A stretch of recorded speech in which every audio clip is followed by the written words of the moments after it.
Nah, ini yang dinamakan jalur evakuasi penyelamatan. Oke.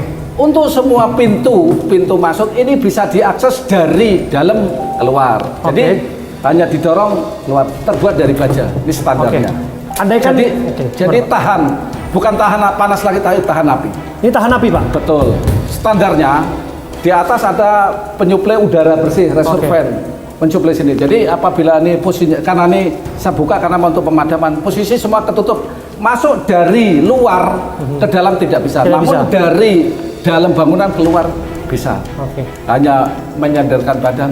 Bisa. Pak, kasih tahu kepada kami, Pak. Ini kan tentu pelajaran juga, edukasi juga bagi warga dimanapun berada yang menyaksikan saya Abraham Silaban dan Pak Joko, yang barangkali ada insiden yang diantisipasi bisa terulang kembali, Pak. Apa yang mesti dilakukan untuk kemudian bisa menggapai emergency exit-nya, Pak? Jalan keluarnya, Pak? Ya, ada kebetulan dasar hukumnya Perda 8 2009 itu, Perda 8 2008, suatu bangunan gedung mulai dari 5 lapis ke atas itu wajib tersedianya jalur evakuasi termasuk proteksi kebakaran, yaitu sprinkler dan fire alarm. Nah, di sini ini jalur darurat ini harus tersedia dalam jarak maksimal 30 meter. Jadi harus tersedia di dalam area lantai itu, gedung itu nggak boleh lebih dari 30 meter. Dan untuk saat terjadi emergency itu, Pak, saat terjadi misalnya titik api, pastikan berhamburan untuk melakukan penyelamatan diri masing-masing itu, Pak. Bagaimana, Pak? Nah, masukan Bapak di sini. Jadi dari kami, dari Sudin Gulkarmat ini, dalam situasi aman atau dalam pencegahan, tentunya kita melakukan fire drill, latihan, simulasi penyelamatan. Jadi termasuk penanggulangan awal api dini. Nah, di situ kita lakukan. Jadi fire drill itu evakuasi total, lift turun semua, penghuni tentunya. Seperti yang kemarin kan masih ada di atas rooftop itu, Pak, di atas atap tuh. Nah, di area itu sebenarnya juga boleh penyelamatan itu naik ke atas, tapi penyelamatan hanya bisa dilakukan di luar bangunan. Kalau melalui tangga darurat itu melalui dalam bangunan. Nah, posisi penghuni tentunya di setiap lantai itu ada jalur evakuasi yang menunjukkan jalur evakuasi tentu nada, dan saat ada indikasi api awal, fire alarm sudah memberi kode peringatan.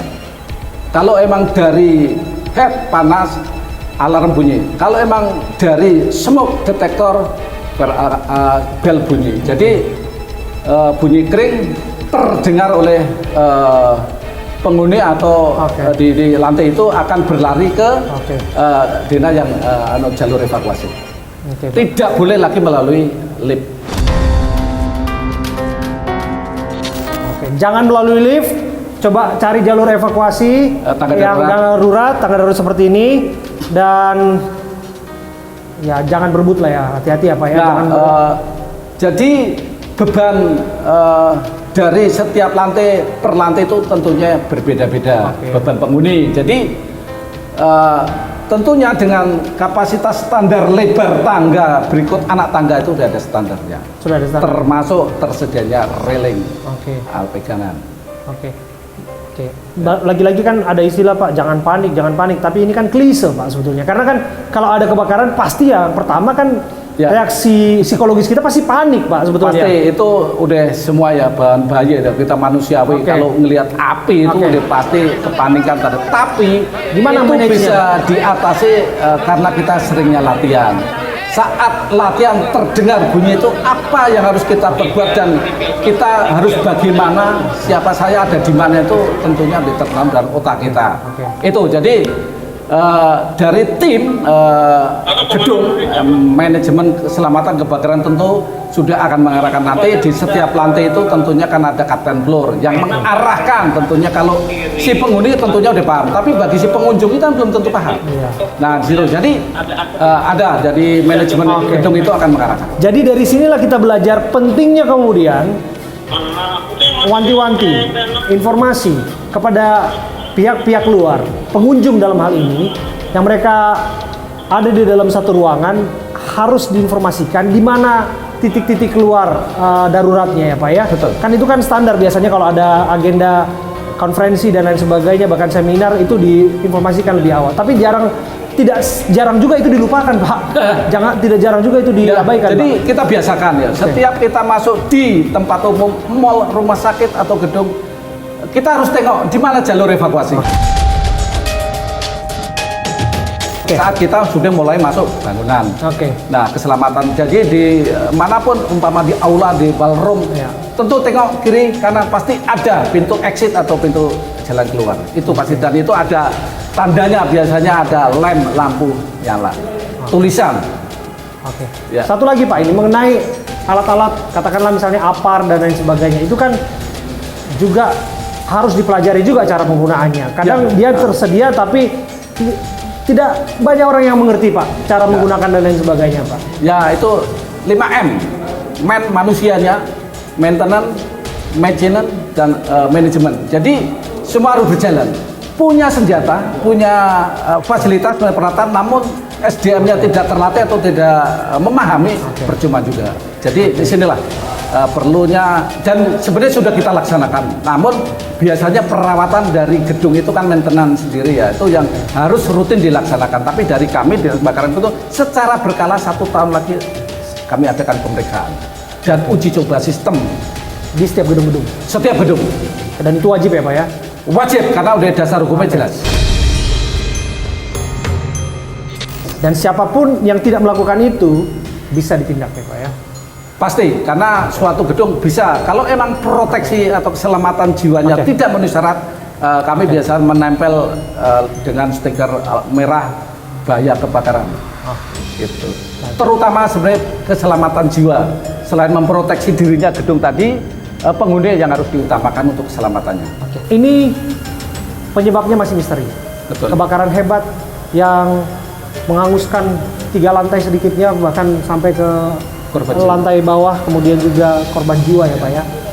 Itu yang nggak ternilai korban jiwa. Yang tak ternilai, betul Pak ya. Dan upaya pencarian masih terus dilakukan.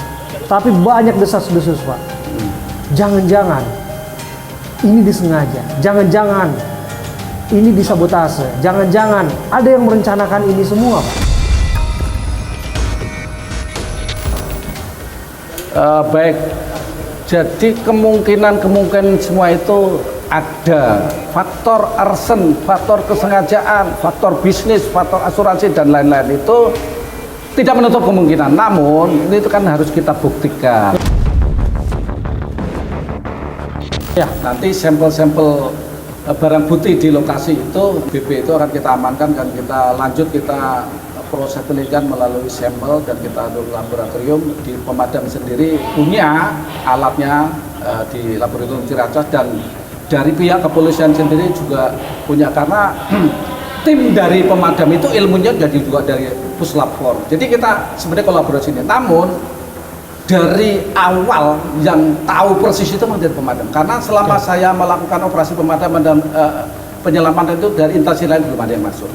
Dugaan-dugaan itu kan perlu kita mengumpulkan bukti dan informasi. Namun nanti lanjut kita akan olah itu, nanti baru ada suatu temuan, kesimpulan awal, hipotesa. Betul, ya Pak ya. Betul. Nanti biasanya berapa lama itu Pak untuk menentukan jangan-jangan ini semua misteri api adalah ada orang yang mereka hiasannya?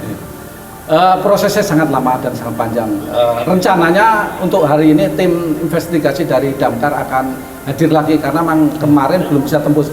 Tadi tahu sendiri sulit ditembus. Ya. Jadi ini hari kita kumpulkan data, akan mencari sampel untuk kita teliti lebih lanjut. Oke, kita akan tunggu Pak, dan kita akan awasi terus bersama Pak. Terima kasih Pak.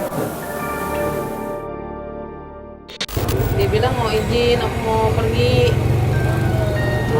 Terus putus, langsung putus, nggak ada kontak lagi.